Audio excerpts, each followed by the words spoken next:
زدني علما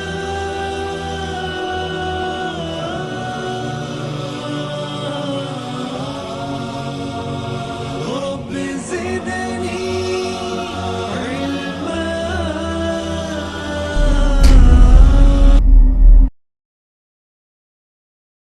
الحديث 18 عن أبي ذر جندب بن جنادة وأبي عبد الرحمن معاذ بن جبل رضي الله عنهما عن رسول الله صلى الله عليه وسلم قال: اتق الله حيثما كنت وأتبع السيئة الحسنة تمحها وخالق الناس بخلق حسن. رواه الترمذي وقال حديث حسن، وفي بعض النسخ حسن صحيح. اتق اللہ حیثما کنت. ابو ذر ان کا نام ہے جندب بن جنادہ رضی اللہ تعالیٰ عنہ، بڑے ہی متقی صحابی تھے.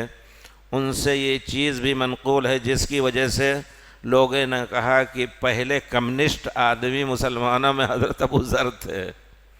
یہ چیز مشہور ہے.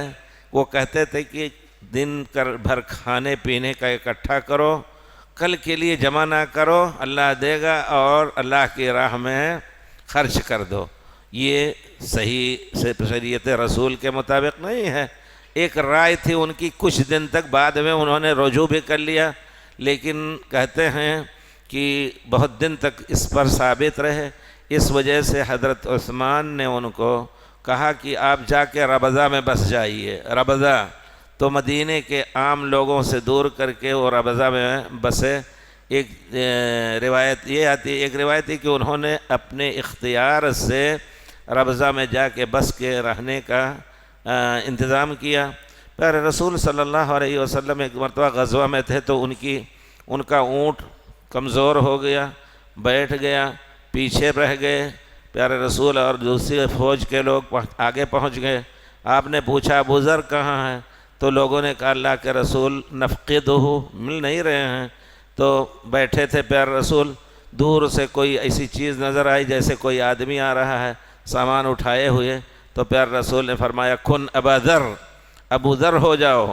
تو آئے ابو ذر رضی اللہ عنہ، تو انہوں نے قصہ بیان کیا. پیارے رسول نے فرمایا رحم اللہ ابا ذر، حضرت ابو ذر پر اللہ کی رحمت ہو. یمشی وحدہ ویسکن وحدہ ویموت وحدہ، اور جب اکیلے چل کے آئے ہیں اور اسی طرح اکیلے رہیں گے. اکیلے ان کی موت ہوگی، کوئی ان کے پاس نہیں رہے گا. روایت میں آتا ہے کہ ربضہ جو مقام ہے مدینہ کے قریب، وہاں وہ رہتے تھے اور صحابہ کرام کا گزر وہاں سے ہوتا تھا، ملتے جلتے جاتے تھے. ان کی بیوی تھی، انتقال ہوا ان کا، تو بیوی نے نہلا دھلا کر کے ان کی چارپائی کھینچ کر کے سرے راستہ لا کر کے رکھ دیا.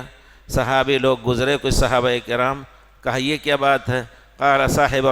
قال مات ابو ذر. تو انہوں نے پوچھا صاحب رسول اللہ، ابو ذر کا انتقال ہو گیا؟ کہا ہاں.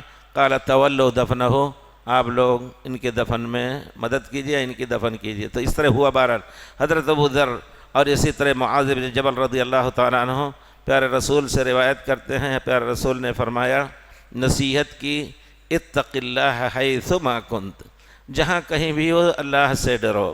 اللہ سے ڈرنے کا معنی آپ نے تقوی کی تعریف سنی کہ طاعت اللہ فیما امر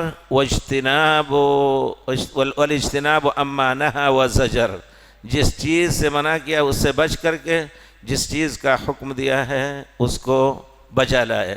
اس میں پورے احکام تکلیفیات، صلاۃ، زکوٰۃ، حج، اچھے اخلاق اور لوگوں کی مہمانی، لوگوں کا اور کچھ جو کچھ ہوتا ہے، حیثما کنت، جہاں کہیں بھی رہو، جہاں کہیں بھی رہے گو.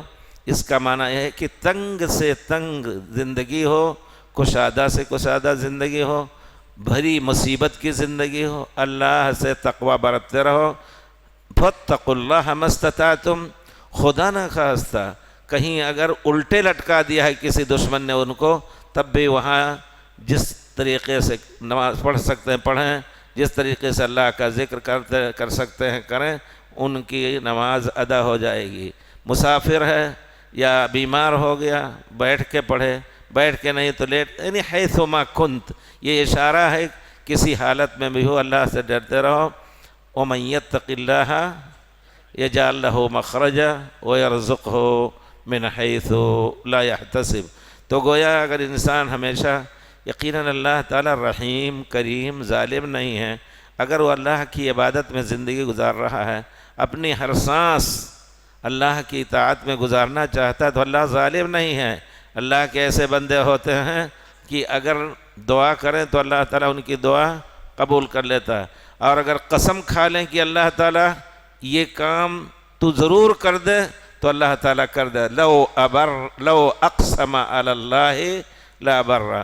تو آدمی کو چاہیے کہ اچھے سے اچھا بن کر کے اللہ کی اطاعت کے ذریعے دنیا میں زندگی گزارے، پھر انشاءاللہ والعاقبۃ تقین، عاقبت بھی آخری انجام بھی اچھے سے اچھا ہوگا انشاءاللہ۔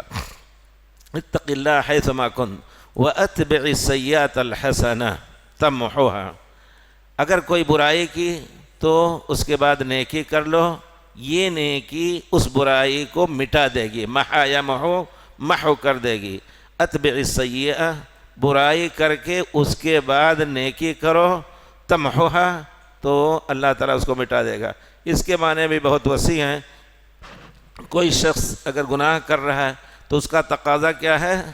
والذین اذا فعلوا فاحشۃ او ظلموا انفسهم ذکروا اللہ فاستغفروا لذنوبہم۔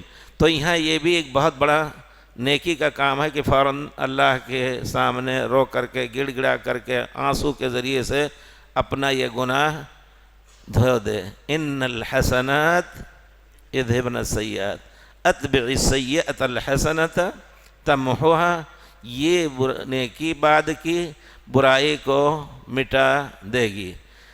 ایک صحابی صحیح حدیث میں ہے کہ پیارے رسول کے پاس آئے، غلطی ہر ایک کر سکتا ہے، کوئی یہ نہ کہے کہ وہ غلطی سے بری تھے، لیکن غلطی کا اور عدالت اور دیانت کا تقاضا یہ ہے کہ غلطی کرے فوراً اس سے توبہ کر لے۔ تو صحابہ کو کہا جاتا ہے کہ وہ سب نیک تھے، دیانتدار تھے، انہوں نے بھی غلطی کی لیکن فوراً وہ اپنے کو پاک کر لیتے تھے۔ پیارے رسول جب تھے وَلَوْ أَنَّهُمْ إِذ ظَّلَمُوا أَنفُسَهُمْ جَاءُوكَ فَاسْتَغْفَرُوا اللَّهَ وَاسْتَغْفَرَ لَهُمُ الرَّسُولُ لَوَجَدُوا اللَّهَ تَوَّابًا رَحِيمًا۔ پیارے رسول ان کے درد کا مداوا، جاتے گناہ کیا فوراً دربار رسول میں حاضر ہو کے یا رسول اللہ انی زنیت فطہرنی، سبحان اللہ۔ اور دوسرے صحابی آئے، کہتے ہیں اللہ کے رسول میں ایک عورت مجھے ملی، میں نے اس کے ساتھ سب کچھ کر لیا سوائے یہ کہ ہم نے جمع نہیں کیا، یعنی زنا نہیں کیا، بوس کنار پکڑنا اور سب کچھ کر لیا۔ پیارے رسول نے، اب دیکھیے یہ بھی ہے کہ اس کے اوپر ستر کیا۔ ایسے میں فقہ کی کتابوں دیکھا جائے کہ اگر حاکم وقت یہ سوچتا ہے کہ اس کی تادیب کی جائے تو کوڑے بھی لگا سکتا ہے، لیکن نہیں، جب تنہائی میں اس نے آ کر کے کہا تو آپ نے ستر کا پہلو اختیار کیا۔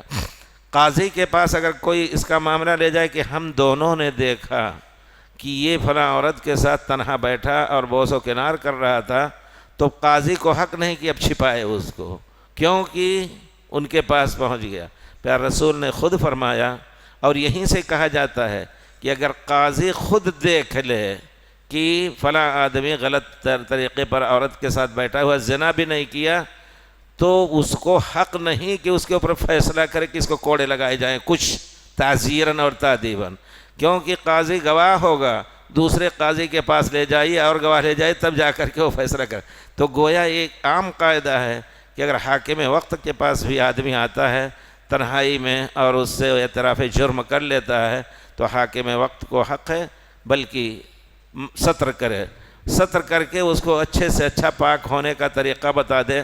تو پیارے رسول کے پاس آئے اور کہتے ہیں اللہ کے رسول ہم نے سب کچھ کر لیا سوائے یہ کہ اس کے ساتھ ہم بستری نہیں کی۔ تو پیارے رسول نے فرمایا ابھی فجر ہم لوگوں کے ساتھ پڑھی ہے تم نے نا؟ کہا ہاں اللہ کے رسول۔ پیارے رسول نے فرمایا اللہ تعالیٰ سے توبہ کرو، اللہ معاف کر دے گا۔ ان الحسنات یذھبن السیئات، ابھی فجر پڑھی ہے، اللہ نے اس فجر کے پڑھنے کی وجہ سے تمہارا گناہ اللہ نے وہ معاف کر دیا۔ اس کا معنی یہ ہے کہ توبہ کے بغیر بھی بہت سے گناہ الحمدللہ معاف ہو جاتے ہیں، لیکن آدمی جس چیز کا ذکر اس کے ذہن میں ہو ضرور اس سے توبہ کرے۔ بھول گیا غلطی کر کے تو انشاءاللہ اعمال حسنہ سے بہت سے گناہ معاف ہو جائیں گے۔ وَأَتْبِعِ السَّيِّئَةَ الْحَسَنَةَ تَمْحُهَا وَخَالِقِ النَّاسَ بِخُلُقٍ حَسَنٍ۔ خالق الناس، خالق یخالق مخالقتاً، اچھے اخلاق پیش کرنا۔ مخالقہ میں کس باب سے ہے؟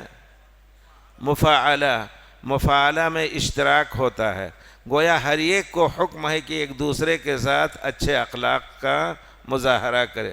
خالق الناس، مفاعلہ مثل مقاتلہ، دو طرف سے جس طرح آدمی لڑتے ہیں، مقاتلہ مضاربہ، دو آدمی مار پیٹ کر رہے ہیں، اسی طرح خالق الناس ہر ایک دوسرے کے ساتھ اچھے اخلاق کے ساتھ رہے۔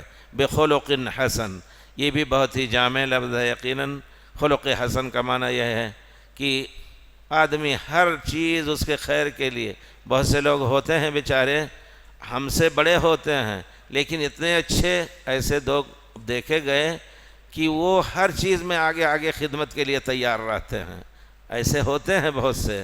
تو یہ بھی بہت ہی حسن خلق کا، اگر کوئی ضرورت پڑی فوراً اٹھ پڑے، یہ ہوا وہ ہوا، اور پھر بات چیت کرنی ہوئی تو پیار رسول کا طریقہ ہنس کر کے، ما رآنی رسول اللہ صلی اللہ علیہ وسلم الا تبسم، حضرت جبریل کہتے ہیں پیار رسول جب بھی مجھے دیکھتے تھے تو مسکرا دیتے تھے۔ حضرت جریر بن عبداللہ البجلی کہتے ہیں پیارے رسول کے بارے میں بھی آتا ہے کہ آپ جب نماز کے لیے کھڑے ہوتے تھے تو جنت اور جہنم سوچ کر کے آپ کے بطن مبارک سے، صدر مبارک سے آواز آتی تھی جیسے ہانڈی ابل رہی ہو غم سے۔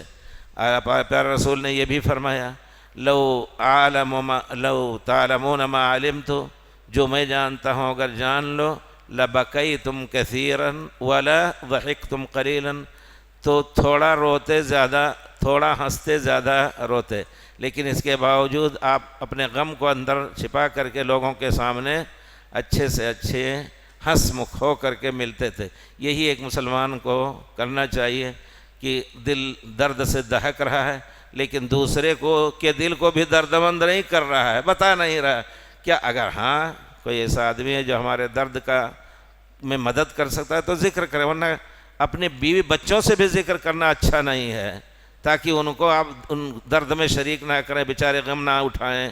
یہ اچھے اخلاق کا بہرحال تقاضا۔ وخالق الناس بخلق حسن۔ شعبی کے بارے میں آتا ہے، امام شعبی، ان کا نام تھا عامر ابن شراحیل الشعبی، بہت بڑے تابعی اور بہت بڑے عالم۔ وہ کہتے ہیں کہ 40 سال سے میں ایک آنکھ سے صرف دیکھ رہا ہوں، لیکن میں نے اپنے بیوی کو بھی نہیں بتایا کہ ان کو تکلیف ہوگی۔ عجیب، سبحان اللہ، 40، ہاں بہت سے لوگ ہوتے ہیں آنکھ کھڑی رہتی ہے لیکن اس سے نظر نہیں آتا، تو صاف کہا انہوں نے 40 سال سے یا 30 سال سے میں ایک آنکھ سے صرف دیکھ رہا ہوں، لیکن اپنی بیوی کو بھی نہیں بتایا میں نے کہ وہ غمگین نہ ہو۔ دیکھیں کس قدر عورتوں کا خیال اور احترام کرتے تھے لوگ، ہمارے سلف رضوان اللہ علیہم اجمعین۔ وخالق الناس بخلق حسن، خلق جو ہے اخلاق، اس میں کوئی شک نہیں، اگر اچھے ہیں اللہ تعالیٰ نے اس کو، جیسے اشج عبد القیس ایک تھے، پیار رسول کے پاس عبد القیس کا قبیلہ وفد بنا کر کے آیا، تو اس میں ایک صاحب تھے اشج، اشج کہتے ہیں سر پہ چوٹ لگی ہو، کبھی تلوار لگی ہو تو اس کا اثر گہرا، تو سب آئے تو پیارے رسول کو دیکھ کر کے ایسے بے خود ہوئے، بے ہوش ہوئے، سب اونٹ اور اپنا سب کچھ چھوڑ کر کے گئے پیارے رسول کے پاس اور آپ کے کو سلام کیا اور ادب سے بیٹھ گئے، جو کچھ ہو جلدی میں، اونٹ چھوٹ گئے ہیں، کھڑے ہیں، لدے ہوئے ہیں، اور اشج عبد القیس تھے، گئے اپنے اونٹ کو بیٹھایا آرام سے، کجاوا حدیث شریف میں ہے کہ اونٹ پر سوار ہو تب تو کجاوا رکھو، اور بیکار میں اس کو کھڑا رہے اور تم بھی رکنے کا 1 گھنٹہ 2 گھنٹہ ارادہ ہے تو اس کی پیٹھ پہ نہیں، اس کو بھی آرام کرنے دو۔ وہ گئے کجاوا اتارا، اس کے بعد عیبتہ جھولا نکالا اپنا، اس میں سے اچھا کپڑا پہنا، بڑے آرام سے سب لوگ، کتنا صبر ان کے اندر، آئے اور پیارے رسول سے بڑے ادب سے سلام کر رہے ہیں، تو پیارے رسول نے کہا یا ان فیک خصلتین یحبہم اللہ ورسولہ، تمہارے اندر دو خصلت، دو عادت ایسی ہے کہ اللہ اور رسول اس کو پسند کرتے ہیں۔ قال ما ہما یا رسول اللہ، کون سی وہ دو خصلتیں ہیں؟ قال الانات والحلم، صبر اور جلد بازی نہ کرنا، جلد بازی نہ کرنا یہ بھی تمہارے اندر ایک خلق ہے، اور تم بہت صابر آدمی ہو، حلم۔ تو کہتے ہیں یا رسول اللہ اخلق اتخلق بها ام جبلۃ جبلنی اللہ علیہا، کیا میں تکلف کر کے اس کو حاصل کیا ہے ہم نے، یا اللہ نے اسی پر مجھے پیدا کیا ہے؟ تو پیارے رسول نے فرمایا بل جبلۃ جبلک اللہ علیہ، فطری طور پر تمہیں اللہ نے ایسا پیدا کیا ہے۔ کہتے ہیں الحمدللہ، اس اللہ کا سب شکر ہے جس نے مجھے پیدا کیا ہے ایسی حالت میں کہ پیارے رسول صلی اللہ علیہ وسلم، اللہ اور رسول اس کو پسند کرتے ہیں۔ تو یہ پیدائشی ہوتا ہے۔ آپ دیکھیں گے ایک شخص آپ کا مسلمان بھائی نہیں، ایک پڑوسی ہے غیر مسلم، لیکن وہ بھی ان کے اخلاق اتنے اچھے ہوتے ہیں، اچھے سے ملتے ہیں، اچھے سے رہتے ہیں، کسی کو ستانا نہیں چاہتے۔ 10 سال کی زندگی میں آپ نے اس کو نہیں دیکھا کہ وہ بیوی بچوں پر غلط نظر ڈالے۔ یہ فطری طور پر بہت سے لوگ ایسے ہوتے ہیں۔ اسی فطرت میں حضرت عثمان غنی اپنی شرمگاہ بھی نہیں دیکھ رہے تھے، سبحان اللہ۔ کہتے ہیں کہ وہ نہ اسلام کے درمیان نہ اسلام سے پہلے وہ اتنے شرمیلے تھے، پیارے رسول نے ان کے شرم کی مثال دی، اور فرشتے ان سے شرم کا الا استحی۔ تو کہنے کا مطلب بہت سی چیزیں فطری ہوتی ہیں، بڑے اللہ کے شکر کی بات ہے، لیکن اسی فطری چیز کو اگر آدمی کے اندر نہیں ہے تو اس کو سیکھ کر کے حاصل کیا جاتا ہے۔ تو یہ جو ہے خلق جو ہے انما الخلق بالتخلق، یہ حدیث صحیح مرفوع پیارے رسول سے نہیں ہے، مجھے یاد آتا ہے یہ کسی صحابی کا قول ہے کہ خلق جو ہے وہ اچھے اخلاق سیکھ کر کے آتے ہیں۔ اب ظاہر بات ہے اسلام بہت سے اخلاق لے کے آیا، تو اب اس کو سیکھنا پڑے گا۔ اس وجہ سے آدمی کو چاہیے کہ مکارم الاخلاق جتنے ہیں اچھے اخلاق ان کو سیکھ کر کے اور پھر لوگوں کے ساتھ ان کے اچھے اخلاق سے معاملہ کرے، جس کا حکم پیارے رسول نے دیا ہے وَخَالِقِ النَّاسَ بِخُلُقٍ حَسَنٍ۔